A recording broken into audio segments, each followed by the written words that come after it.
Sveiki! Šajā video izstāstīšu, kā esam uzlabojuši vietastundu pārvaldīšanu skolotājiem un skolēniem. Sākšu ar skolotāju pusi. Izmantojot satura rādītāju, došos dizains un tehnoloģijas 4. klases tematu par darbu ar koku un atvēršu vietējumu par darba drošību.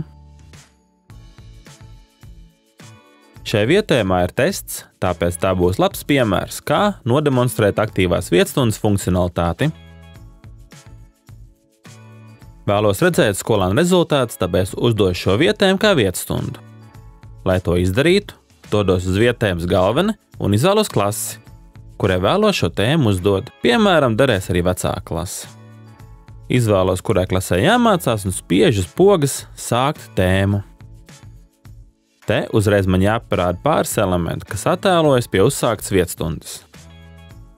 Pirmkārt, attēlots skolēnu skaits, kas pievienojušies konkrētajai vietastundai. Kā redzam, pašlaik tas ir 0.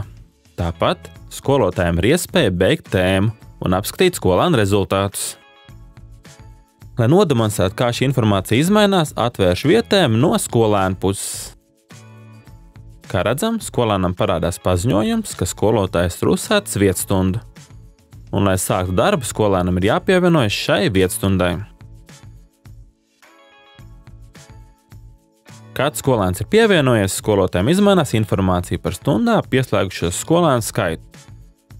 Detalizētāk, kuri skolēni pieslēgušies stundai, var apskatīt rezultātu atskaitē. Lai vieglāk atrast uzsāktās vietastundas gan skolēniem, gan skolotājiem, satura rādītājā indikators parāda, kuras vietējums ir aktīvs. Aktīvā vietastunda skolotājiem ļauj kontrolēt uzdevumu pildīšanu. Piemēram, apturēšu šī testa pildīšanu, paskatīsimies no skolēna puses. Lūk, skolēniem vairs nav iespējas pildīt konkrēto testu. Tikai aktīvā vietastundā skolotājs varēs redzēt skolēnu testu rezultātus. Taču par rezultātu atskaites funkcionalitāti pastāstīšu citā video. Ja pēc videoklipa noskatīšanās jums ir kādi jautājumi, droši vaiciet to Somas komandai. Priecāsimies palīdzēt!